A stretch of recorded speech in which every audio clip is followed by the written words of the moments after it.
Olá, buscadores. Estamos iniciando mais uma edição do programa Leituras para Viver Melhor, programa produzido em parceria da Editora Teosófica com a TV Suprem. TV Suprem, que é o canal de comunicação da União Planetária, canal 2 da NET em Brasília.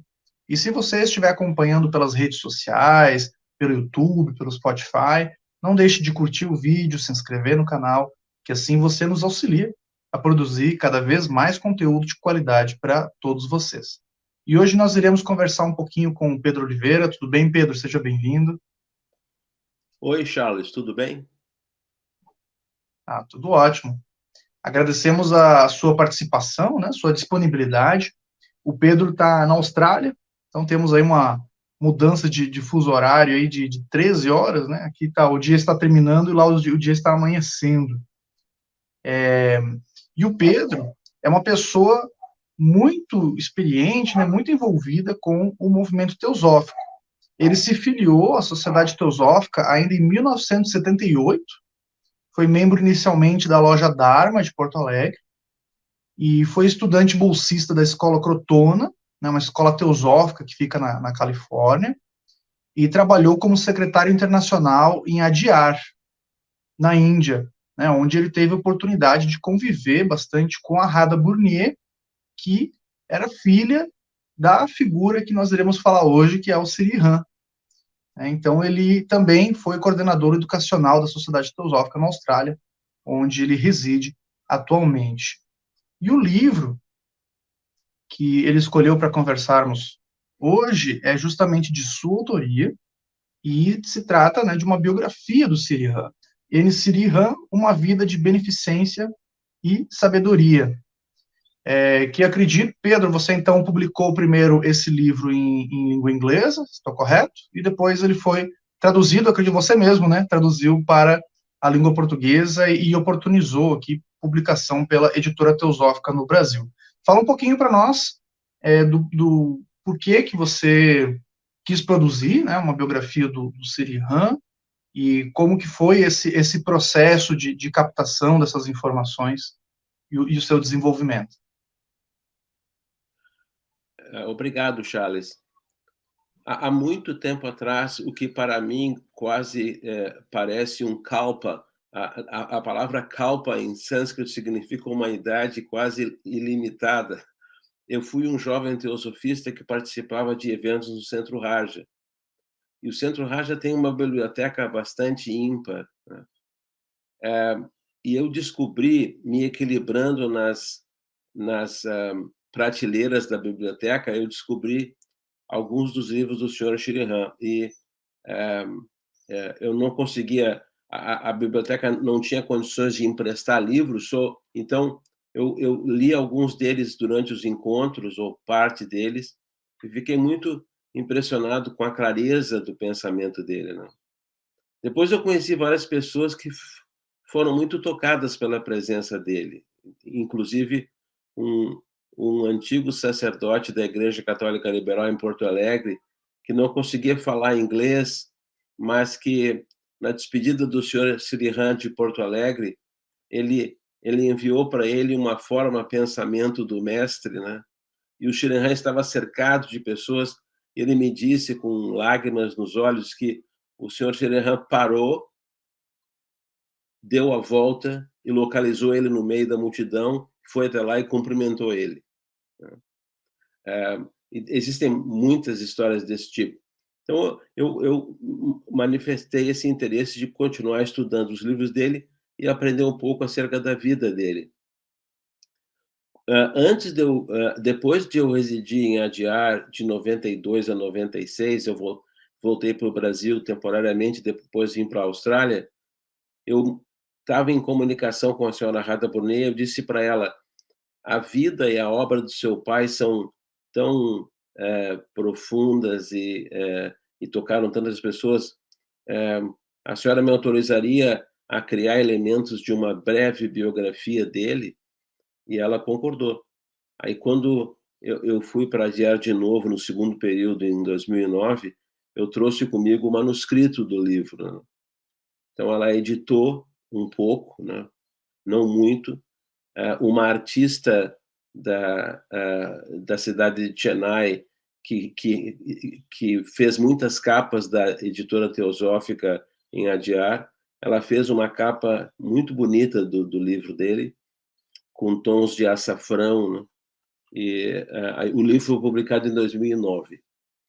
Pois é, o Siri Han, né, ele é uma figura na sociedade teosófica onde a gente ouve falar de muitas histórias realmente, né, a respeito dele, né? Então que há quem diga que ele tenha sido talvez a pessoa mais espiritualizada, com certeza uma das mais, né, espiritualizadas que já passou pela sociedade teosófica, que as pessoas sentiam quando ele estava para entrar, né, numa sala, num local, né, e que há quem diga também que a atmosfera do ambiente, quando ele chegava nos locais, né, a atmosfera ela se modificava e todos conseguiam perceber essa diferença.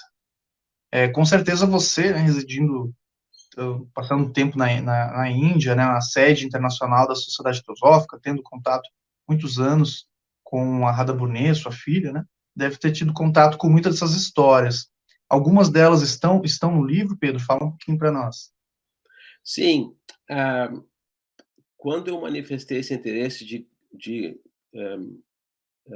organizar um material para uma biografia curta dele, a senhora Radha Burnet me disponibilizou partes dos arquivos pessoais dele, né, e da família.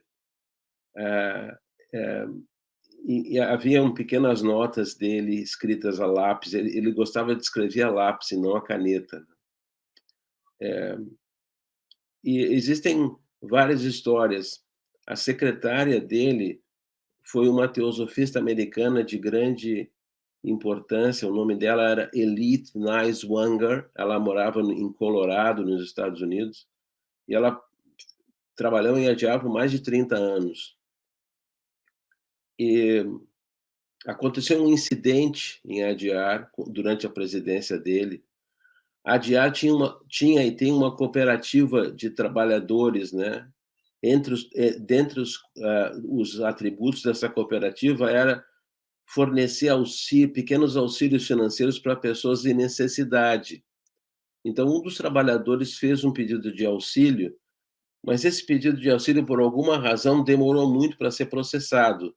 E ele ficou bastante irritado com isso.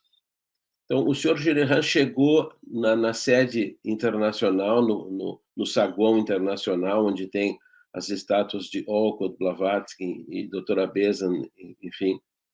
Ele chegou de carro, então o motorista parou o carro, ele desceu do carro, ele estava cruzando o salão em direção ao seu escritório no primeiro andar, quando esse homem, agravado pela demora em processar o pedido de auxílio financeiro dele, ele insultou o senhor Shriram com palavras tamils, da língua tamil, palavras chulas, realmente, né?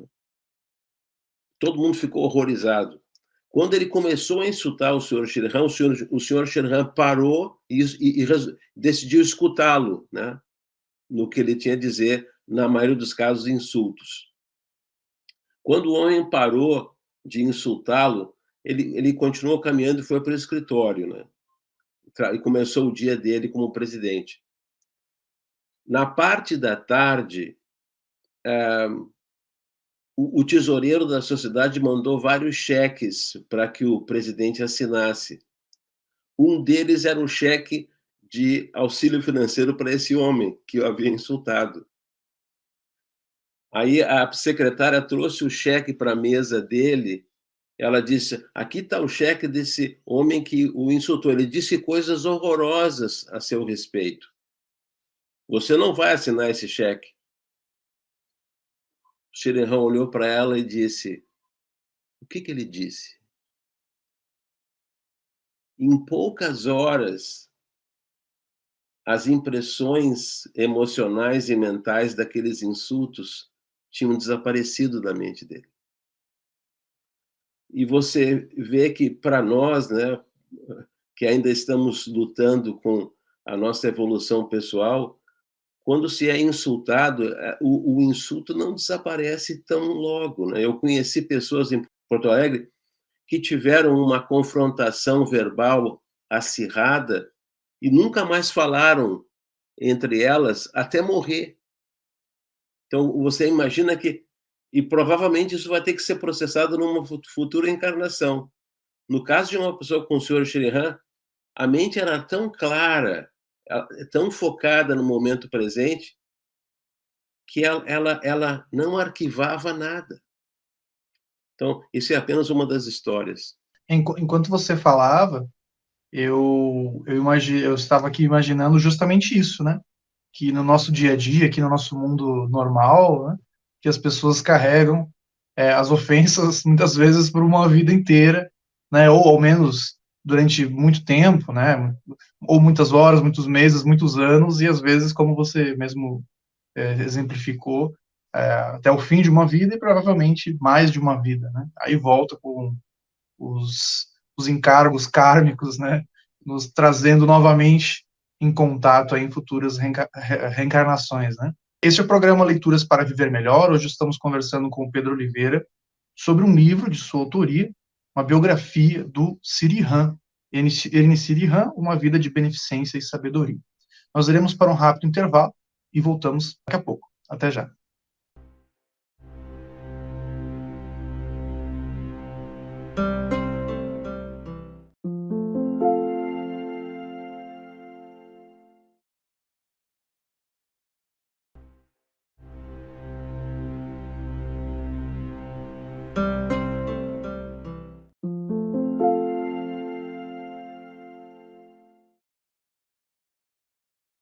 Estamos de volta, programa Leituras para Viver Melhor, hoje conversando com Pedro Oliveira sobre um livro de sua autoria, publicado no Brasil pela editora Teosófica, intitulado N. Sirihan, Uma Vida de Beneficência e Sabedoria. Sua breve biografia da vida dessa figura tão importante, né, para o movimento teosófico. Pedro, o Sirihan, ele tem uma importância enorme, né, para o movimento teosófico. Ele foi presidente internacional, depois a sua filha também foi presidente internacional, foi a presidente que mais ficou, inclusive, né, na presidência internacional, por mais tempo, né? E, e também ele tinha algumas características, assim, a tônica, né, que ele deu ao pensamento teosófico, né? Alguns dizem que ele marcaria o que se chama, alguns chamam academicamente, de terceira geração do movimento teosófico, né? Então você tem aquela primeira geração que trazia mais revelações, né, Blavatsky, aqueles autores que falavam sobre mestres e informações que receberam.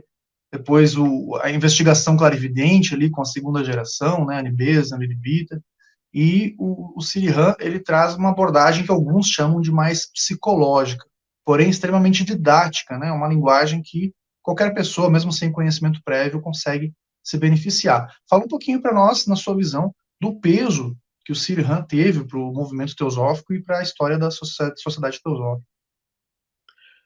Obrigado, Charles. Antes dele se tornar presidente, ele viajou pelo mundo, se tornou conferencista, e a tônica da sociedade naquela época ainda girava ao redor dos estudos da clarividência, não é? Mas também, num certo sentido, mantendo viva a obra da senhora Blavatsky, sobretudo em livros como A Chave para a Teosofia e a Doutrina Secreta, né? A Sociedade Teosófica gerou muitos estudantes sérios da doutrina secreta, entre eles um teosofista inglês chamado Edward Gardner, que escreveu vários livros baseados na doutrina secreta. Mas quando ele se tornou presidente, né, no discurso inaugural dele, ele deve ter chocado um pouco algumas pessoas, né, quando ele disse: não me foi dada nenhuma revelação do alto. E eu acredito que se nós continuarmos como estudantes de teosofia com a mente aberta, nós vamos encontrar o nosso caminho pela vida. Então ele mais ou menos retirou da presidência, né, essa característica de um carisma espiritual que havia no passado. Ele era uma pessoa profundamente espiritual, mas ele estava comunicando a teosofia da maneira como ele havia. Por exemplo, um dos artigos dele que gerou debate, mas que foi muito apreciado no mundo inteiro, foi o seguinte: por que a teosofia ficou sem ser definida? Eu encontrei alguns teosofistas de peso nas minhas viagens que não gostaram desse artigo, dizendo: as pessoas vão pensar que a teosofia é qualquer coisa, né? A expressão em inglês é wish-washy, ou seja, é alguma coisa sem substância. Mas se você lê esse artigo, e esse artigo está online agora, no site da Sociedade Teosófica na Austrália, ele fala de uma coisa muito importante. Ele fala que o conhecimento está baseado em categorias e definições, mas não a sabedoria. A sabedoria, ela está num patamar acima disso, né? E ela só consegue ser alcançada por uma pessoa que purificou o seu coração e manteve a sua mente aberta. E foi exatamente isso que ele fez. No livro eu digo isso, né? E até agora ninguém me insultou acerca dessa minha afirmação. Se me insultarem, eu vou tentar seguir o exemplo dele. Se não conseguir, a gente vai ver como é que fica. Ele disse que, eu digo no livro, que ele, como presidente, ele criou uma revolução silenciosa na sociedade, né? Ele retirou o foco, né, das experiências clarividentes e psíquicas, que têm o seu papel, mas ele mostrou para os membros que a sociedade, ela tem o nome de teosófica porque ela está comprometida com esse espírito da teosofia, de uma maneira não dogmática. Então, ele fez isso. Num dos capítulos do livro, um dos capítulos se chama A Teosofia numa Nova Linguagem. Então, ele fala sobre a natureza da consciência, ele fala sobre a natureza extraordinária da vida, de que normalmente nós não percebemos isso, mas cada forma de vida é extraordinária em si mesma. Então, a mente dele estava completamente aberta para isso, e por ela estar aberta para isso, ele recebia essa inspiração das profundezas da vida, né? Isso tocou muitas pessoas. A gente não percebe isso porque, claro, nós já pegamos a história, né? Para nós, o Sirihan já é história, né? Do movimento teosófico, da sociedade teosófica, já é uma figura extremamente respeitada. Mas realmente voltando no tempo, né? Deve ter sido algo bem disruptivo no momento, né? Quando ele trouxe essa sua maneira de abordar os assuntos nas suas, tanto nas suas apresentações, né? Quanto na sua escrita. Pedro, já que você falou da impressão, né, que o Sirihan deixou em vários teosofistas, eu sei que tem um capítulo do livro que fala justamente sobre isso, né, se estou correto. Você poderia trazer um pouquinho para nós o que você apresentou ali? Sim, o último capítulo é chamado Um Verdadeiro Teosofista Recordado, né? Então, é uma compilação de impressões de vários teosofistas ao redor do mundo sobre ele, a sua vida, a sua presença. Os mais importantes nesse relato de impressões que ele criou foi num congresso europeu na década de 60, e o secretário-geral da seção islandesa da sociedade da Islândia perguntou para ele: o senhor Sirihan, o senhor teria uma frase que resumisse todo o seu ensinamento? Aí o Sirihan disse: eu poderia pensar no assunto. No outro dia, quando ele desceu do seu quarto para o café da manhã, ele entregou para o secretário-geral da Islândia uma tira de um jornal, na parte de baixo do jornal, à margem do jornal, e havia uma frase escrita lá. E essa frase dizia o seguinte: quando você é uno com todo o coração que bate, você não é nada em si mesmo. Você imagina, eu não conheço a resposta do secretário-geral, mas o que ele comunicou é exatamente isso, né? A pessoa que realmente experimentou a unidade da vida, ela perde completamente a esse sentimento de importância pessoal. Como diria a Blavatsky, né, falava a grande heresia da separatividade, né? Então, você perde, né, esse sentimento, né, de identificação pessoal, né? Enfim. Pedro, a gente está chegando já ao final do nosso tempo do programa. Se você pudesse, em poucas palavras, assim, definir a impressão que o Shirihan deixou em você, né? Como que você, se você tivesse que apresentar uma frase que definisse o Shirihan, qual seria? Agora fica o desafio. Bom, o primeiro livro da editora Teosófica, se eu me lembro bem, foi Pensamentos para Aspirantes, e eu traduzi isso do inglês para o português, né? E levou um certo tempo, né? Eu não tinha computador naquela época. E ele foi lançado pela senhora Radha Burnet na Escola de Verão da Sociedade Teosófica em Brasília, em janeiro de 1990. E eu também estava lá, ajudando em parte nas traduções. Mas um dos pensamentos dele que ficou comigo ao redor desse tempo todo, né? Existem vários capítulos no livro, né? Mas um dos capítulos é sobre a natureza do amor. E ele escreveu isso, né? Esses pensamentos foram compilados pela sua secretária, né? Mas ele depois deu o ok, ou deve ter editado minimamente. Mas o que ele disse sobre o amor é algo que é completamente revolucionário e está alinhado com a vida dos grandes místicos do Oriente e do Ocidente, né? Incluindo Rabindranath Tagore, Kabir, né? São João da Cruz, Meister Eckhart, né? Santa Teresa de Ávila, todos eles, né? Eu quase falei a palavra gangue, mas ela não se aplica aqui. Mas é uma linhagem de grandes místicos. E foi isso que o senhor Shirihan falou, e esse foi o pensamento que ficou comigo. Ele disse: o amor é o solvente do pequeno eu.